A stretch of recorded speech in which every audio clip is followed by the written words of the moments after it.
Hello, everybody. Welcome back to my channel. Welcome if you are new here. I am so excited for today's video for a number of reasons. But the main reason is that I absolutely adore this story, this place, this everything about it. I just absolutely love. And yeah, so I'm just going to jump into it. Today's video, we are talking about Sleepy Hollow. And I am so excited about this for a number of reasons. And it's not just the story. I'm actually not really going to be focusing on the story itself. I'm going to be focusing on the town for a number of reasons. But first, we're going to back up. We're going to give you a little bit of a mood setting, and I even lit some candles to talk about this story, this place, and its hauntings. Yeah, I said it. There are hauntings there. Of course there are. Why wouldn't there be? So, Sleepy Hollow, if you don't know, and really, how could you not, is a story that was written in 1820 by Washington Irving. And it is a lovely story. It is quite adorable, in a weird way, I guess. So for those of you who don't know, I'll give you a little rundown of the story. This is basically like the little Wikipedia description of what it is. So it's set in 1790, and it's in a Dutch settlement in New York of Tarrytown, based on the story of Ichabod Crane. So the legend tells of a lean and lanky, extremely superstitious schoolmaster from Connecticut who competes with Abraham Brom Bones Van Brunt, the town rowdy, for the hand of 18-year-old Katrina Van Tassel, the daughter of and sole child of a wealthy farmer, Baltus Van Tassel. Ichabod Crane, a Yankee and an outsider, sees marriage to Katrina as a means of procuring Van Tassel's extravagant wealth. Bones, the local hero, vies with Ichabod for Katrina's hand, playing a series of pranks on the jittery schoolmaster, and the fate of Sleepy Hollow's fortune weighs in the balance. The tension among the three is soon brought to a head on a placid autumn night when the ambitious Crane attends a harvest party at the Van Tassel's homestead. He dances, partakes in the feast, and listens to ghostly legends told by Brom and the locals. But his true aim is to propose to Katrina after the guests leave. His intentions, however, are ill-fated. After having failed to secure her hand, he rides home heavy-hearted and crestfallen through the woods between Van Tassel's farmstead and the Sleepy Hollow settlement. As he passes several purportedly haunted spots, his active imagination takes over, and he nervously passes under a lightning-stricken tulip tree. That was supposedly haunted by the ghost of a British spy, Major Andre. Ichabod encounters a cloaked rider at the intersection in a menacing swamp. Unsettled by his fellow travelers' eerie sighs and silence, he also notices that his companion has no head on his shoulders, but is on his saddle. In a frenzied race to the bridge adjacent to the old Dutch burying ground where the Hessian is said to vanish according to rule, in a flash of fire and brimstone upon crossing it, Ichabod rides for his life, desperately goading his temperamental plow horse down the hollow. However, to Crane's horror, the ghoul clambers over the bridge, rears his horse, and hurls his severed head into Ichabod's terrified face. The next morning, Ichabod has mysteriously disappeared from town, leaving Katrina to marry Brom Bones, who is said to look exceedingly knowing whenever the story of Ichabod was related. Indeed, the only relics of the schoolmaster's fight are his wandering horse, trampled saddle, discarded hat, and mysterious shattered pumpkin. Although the true nature of both the Headless Horseman and Ichabod's disappearance that night are left open to interpretation, the story implies that the ghost was really Brom as an agile stunt rider in disguise, and suggests that Crane was knocked off his horse and immediately fled Sleepy Hollow, never to return again. Irving's narrator concludes the story, however, by stating that the old Dutch wives continued to promote the belief that Ichabod was spirited away by the supernatural, and legend develops around his disappearance and sightings of his melancholy spirit.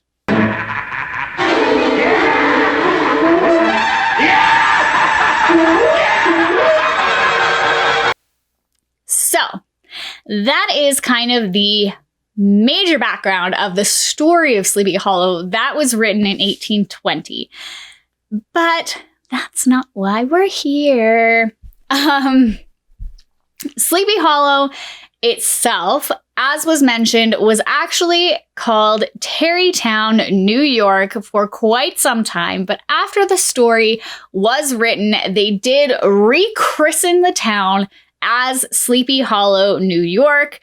And it is now a lively little populated suburb, and of course, like any little place, is very haunted. Now, Sleepy Hollow does hold on to one of the oldest churches in New York State, and it is said that the churches, the burying ground, are also very, very haunted. Now, one of the stories that I did find that I thought was really interesting was called The Bronze Lady. Now, the story goes that in the year 1916, a young girl who is about 6 or 7 years old wanders into the burying grounds at the Sleepy Hollow Cemetery, and she can hear the sound of a woman crying. Following the sound, she finds herself face to face with a giant statue of bronze that is a woman sitting with her legs crossed and crying down her face. Now, of course, the statue shouldn't really actually be crying, but the little girl feels compelled, once the sound dissipates of this woman crying, to crawl into the lap of the statue and touch her face to try and console her. And of course, the face is completely wet, as if she has been crying. This story has been passed down through a family that has lived in Sleepy Hollow for 10 generations. So, of course, this is a tale as old as time, basically. It's just one of those ones that kind of makes you think. There has also been reports of whispering and voices and seeing people in the cemetery, seeing people in the church, seeing people throughout the town itself, and just a lot of other unrest and supernatural occurrences. Of course, nothing that I could really find was definitive. It was just a lot of vocal phenomenon. I don't know. I am so in love with this story. I absolutely adore it. And Sleepy Hollow itself has become a huge thing for me. I really want to visit it. I really want to go and actually experience Sleepy Hollow and maybe do an investigation. I don't know. I would love to get to New York. It has a lot of significance for me in a lot of ways. My mom and my aunt were actually both born there, and it would be really cool for me to get back to New York State, period, all of it. Get back to New York, get back to Sleepy Hollow, go check out a lot of the other places there, and just do a lot of things. Now, Sleepy Hollow has been reproduced and redone in so many different ways, including I have back here, this copy is actually my roommate's, but she has a copy of Sleepy Hollow here. I don't know if you can see that. So this is The Legend of Sleepy Hollow and Other Tales. I have copies of Sleepy Hollow. It's very well represented in this house. I also absolutely love it. If you guys haven't noticed, I do have Ichabod on my arm here, as well as the Headless Horseman, and of course the tree that comes out. And yeah, so the Legend of Sleepy Hollow has been interpreted and differentiated in many different ways. It has been made into TV shows, it's been made into movies, it's been redone as stage productions, and just a lot of things. Most notably, for me, I grew up with the tale of Ichabod, or the adventures of Ichabod Crane and Mr. Toad. That was kind of my first introduction to Sleepy Hollow when I was a child. That was done in 1949 by Disney. I remember it being incredibly terrifying to me when I was little.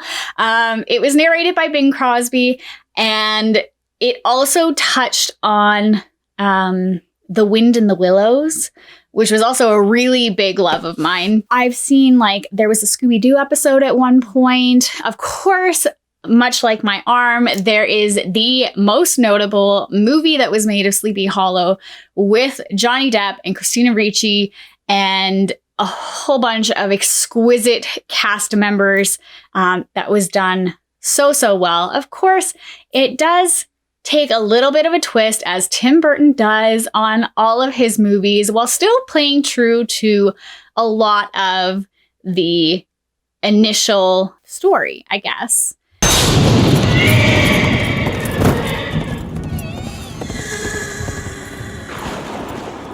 Ichabod does eventually fall in love with Katrina. She ends up trying to protect him, and that whole story is still there. But they play it off as him being like a police investigator for homicides, and he's investigating the deaths. And of course, there's a witchy element to it and everything else, and it's dark and amazing, and I love it. It's one of my favorite movies.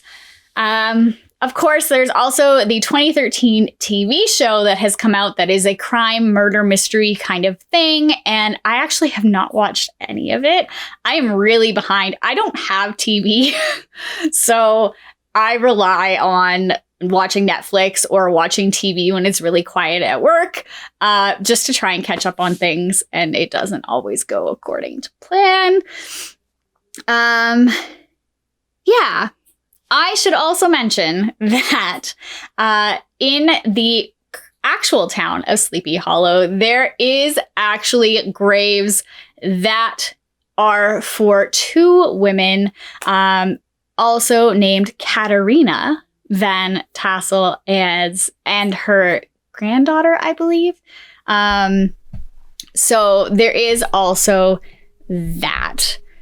Which they believe is where he got the inspiration from for the book. So, I don't know what else to really talk about. It was really hard for me to actually find a lot of information about what people are experiencing there. There are a couple of ghost tours that you can apparently do. Would love to get there. And that is all for my Sleepy Hollow rant. If you guys have been to Sleepy Hollow, I would love to hear your stories about if you did an investigation. Did you stay there? Did you just go visit? How eerie was it? What did it look like?